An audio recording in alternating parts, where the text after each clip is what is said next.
In relation to the terrorist attack yesterday on the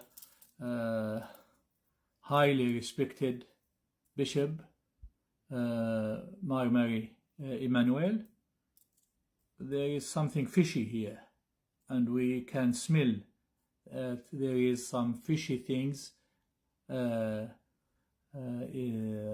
cooking here. First of all, why authorities are not announcing all the details, the names, the circumstances, all the details to calm the community? They are asking the community to calm down without giving them all information to calm us and so that we can be sure that the authorities are taking all steps needed to defuse the situation. It is very clear now they want to keep us speculating. Not only this, the authorities, the government, the federal government, the state government want us to succumb to fear so that we can fear each other and we start to hate each other and forget about the destructive agendas they are doing, and they want to pass under the blanket, the heavy blanket of fear and hate. If you remember, 2 years ago, suddenly all hackers of the whole world are concentrating only on hacking the details of Australians, and in 1 week, almost every major company was hacked, and every major department was hacked suddenly for no reason, and we did not know why. Then the government came and said, okay, we are under attack, so the best is to introduce the digital ID bill. And the digital ID bill, which will make, by the way, what they said before, the government, the Labour government, the Labour Greens government said, we are under attack by hackers and we need to take actions. What is the action? To introduce a digital ID bill. Digital ID, which will concentrate all your information in one website, and then the hackers, you make the life of hackers very easy.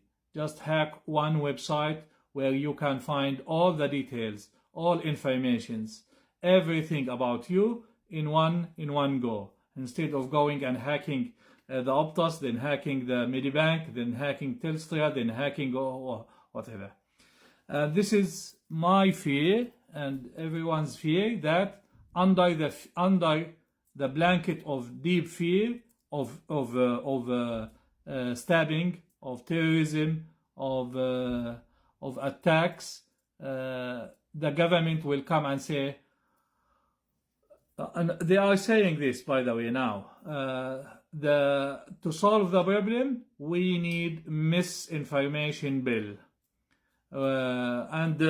I watched the news. I talked to some journalists, and everyone is blaming all journalists and government, Chris Minns, Anthony Albanese, all they are blaming the fear on the social media activist or journalist, or call it whatever you want.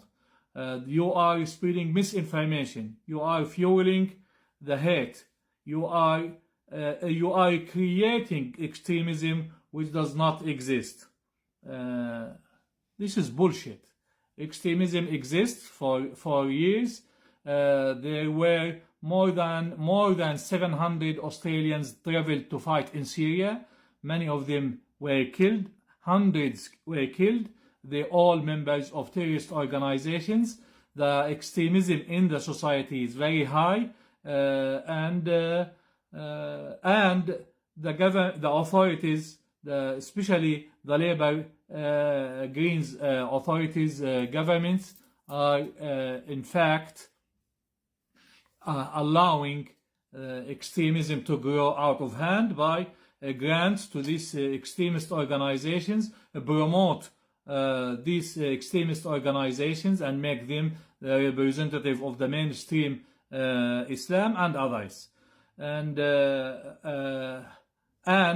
to the point that I and many discovered suddenly that the government had contracted with extreme religious groups to station extreme preachers in our high public schools to recruit and brainwash and destroy the lives of our youth. And I wrote to the Minister for Education, the previous Minister for Education. I said, I was shocked to know that my son was attending extremist ceremonies by extremist preachers without my consent. And he is under 13 years of age, so he cannot attend. What the Minister replied was shameful. It was illegal. What she wrote back to me said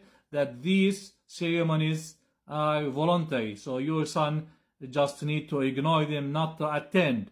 When in fact, my son cannot make his own mind. By the law, I need to give written consent to my son to attend these extremist ceremonies. They are still going on in every high public school in the area, in these areas where a lot of Muslims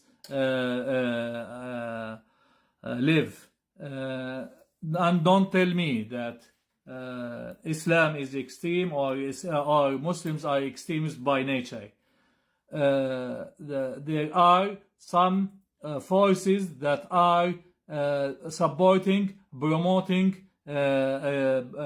financing extremist organizations to spread more extremism in the society, to be used later on for their own political agendas. And now the political agenda is very clear for us. The government, the Labour Greens government now wants to silence every one of you by introducing the misinformation law, where you can be arrested. You can be arrested because you will post on Facebook or Twitter or TikTok that you don't believe in the climate change theory, or you don't believe that the vaccine will save your life, and then you could be arrested under this legislation, misinformation legislation. Now the government, Tony Albanese, Chris Minns, and the media are talking all about one issue: that this hate, this fear, this extremism, this terrorism was caused because some free thinkers were spreading facts on social media, facts that authorities and media don't like, and they want to shut down all our free thinking. I will talk in details in the next few days how our authorities, especially the Labour and the Greens, supported, promoted, and financed extremist organizations, to the point that the Greens Party senator was saying that ISIS is not a terrorist organization. And if we want to talk about ISIS as a terrorist organization, we need to remember that at some stage we considered Nelson Mandela as a terrorist, and he was comparing Nelson Mandela to the ISIS terrorists. I will talk about this in details in the next few days, but be prepared, because the fight will intensify to stop this Labour Greens evil government from silencing you and destroying your life. And now all the talks about the bishop's controversial thoughts about gender dysphoria madness.